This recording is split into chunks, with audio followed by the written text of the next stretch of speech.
Welcome to this explainer. Today, we're going to fundamentally reframe how you view your biological stress response. We tend to think of stress as this uninvited guest, right? Like some sort of flaw in our modern lives. But I promise you, by the time we're done here, you're going to see it completely differently. We're going to decode the hardwired biology inside your body and give you the exact, actionable tools to take back the steering wheel. I mean, think about it for a second. We're constantly told that stress is this horrible, ancient carryover from back when humans were, being chased by saber-toothed tigers. Like, it's just an evolutionary glitch that's poisoning our modern existence. But what if everything you've been told about stress is wrong? Seriously, it is not some evil, outdated carryover. It's actually a highly adaptable, generic mechanism that we all possess, and it's designed to mobilize us into action. It's not your enemy. It is an incredibly powerful engine, and you just need to know how to drive it. Okay, let's dive into this. Here is our roadmap for today. 1. Deciphering the stress response. 2. The real-time kill switch. 3. The power of acute stress. 4. Raising your stress threshold. And 5. Defeating chronic long-term stress. By the end of this explainer, you're going to walk away with a highly actionable, sequential toolkit. Section 1. Deciphering the stress response. To truly master this, we have to look under the hood first. Understanding the pure biology is what actually gives you the power to manually control it. It all begins with the autonomic nervous system. Try to think of this system as a giant internal seesaw. It's governing your general states of alertness on one side and calmness on the other. It's this really delicate, ongoing balancing act that dictates exactly how you physically feel in any given moment. Now, this seesaw is divided into two very distinct sides. On one side, you've got the sympathetic nervous system. This is your alertness, your fast heart rate, your overall activation.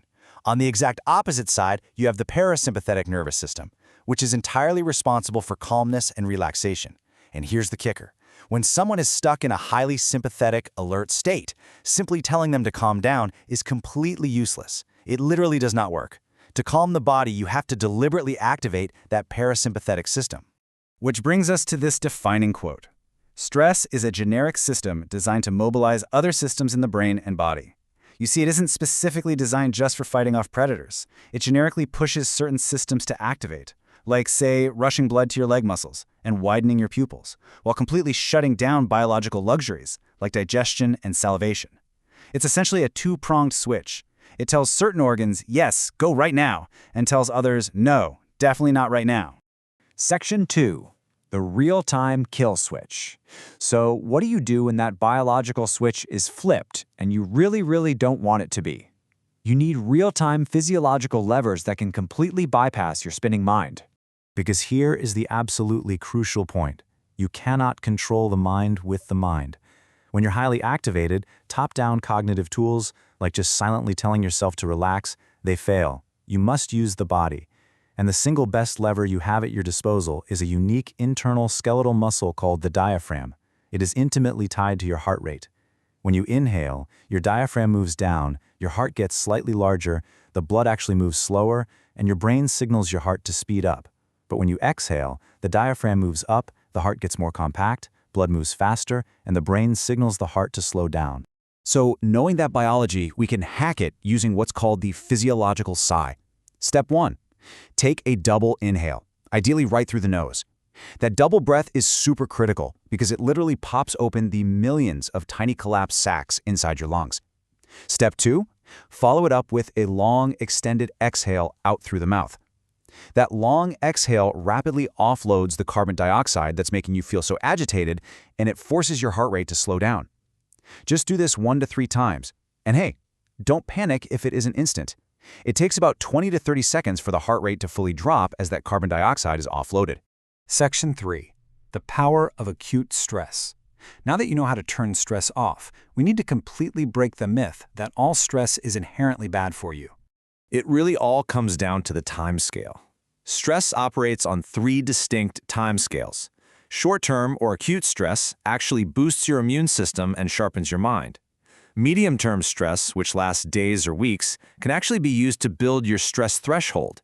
It is only long-term chronic stress, the kind that disrupts your sleep for months on end, that genuinely causes damage. In fact, in the short term, the absolute most powerful nootropic or smart drug is stress. Think about the impending deadline, the fear of failure, the sudden spike of alertness. It narrows your focus, it sharpens your cognition, and it acts as the ultimate performance enhancer.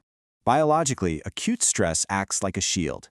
When you experience deliberate short-term stress, say through fast hyperventilation breathing, an ice bath, or a cold shower, your body dumps adrenaline. And that adrenaline deploys killer immune cells directly from your spleen that actually go out and scavenge for incoming bacteria and viruses. By voluntarily spiking your stress for a short burst, you are quite literally priming your immune system to vigorously fight off infection. Pretty amazing, right? Section 4. Raising your stress threshold.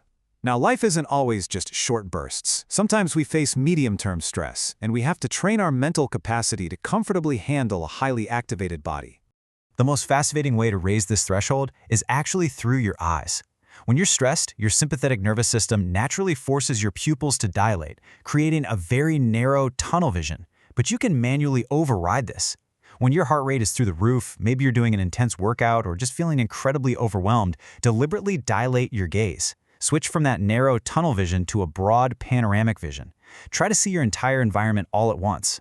This simple visual shift actually releases a brainstem circuit associated with alertness, allowing your mind to remain perfectly calm while your body is at maximum physical output. You are literally teaching your brain to relax inside the storm. Section 5. Defeating chronic long-term stress. However, we absolutely must draw a hard line when it comes to chronic long-term stress. When it consistently disrupts your sleep for weeks or months, it leads to significant biological damage. And the ultimate buffer against this long-term stress isn't just taking a vacation or, getting a massage. It's deeply rooted in our neurochemistry. As a social species, chronic isolation releases the sinister little molecule called tachycanin, which promotes fear, paranoia, and a weakened immune system. But genuine social connection, whether that's with close friends, family, or honestly even a pet, releases serotonin. Serotonin promotes feelings of well-being, trust, and bliss, acting as a massive biological counterweight to chronic stress and suppressing that dreaded tachycanin. Sometimes, though, lifestyle and social connections just aren't quite enough to pull us out of a chronic rut. Science does point to certain non-prescription supplements that can help take the edge off, though always check with your doctor first, obviously. L-theanine, usually at 100 to 200 milligrams, has been shown to reduce task anxiety and gently turn off that ruminating forebrain to enhance sleep. Then there's ashwagandha, which has an incredible track record in lowering overall anxiety and deeply suppressing your resting cortisol levels. And this brilliantly illustrates just how impactful that can be. Across multiple clinical studies, otherwise healthy but chronically stressed individuals who supplemented with ashwagandha saw massive, scientifically validated reductions in their cortisol levels, anywhere from 14.5% to nearly 28%. That is a physiological game changer when you're trapped in a long-term stress cycle. Which brings us to our grand climax, pulling this whole shebang together. We so often view our emotions as these vague, mystical psychological concepts, but fundamentally, biologically, emotions are simply the match or mismatch between your internal level of alertness and the external demands placed on you. Think about it. If you're highly alert but you need to fall asleep, well, that's a mismatch, and it feels like a negative emotion, like anxiety. But if you are highly alert and have an urgent deadline to crush, that's a match, and it feels like positive drive. You are always on this autonomic seesaw, just balancing between alert and calm. You now understand that stress is just a biological engine. You have the physiological side to break it, acute stress to boost your immunity, visual dilation to build your threshold, and social connection to fight chronic burnout. So if emotions are just a match or mismatch of your internal biological demands, how will you manually control your internal seesaw today? The tools are all yours. Use them.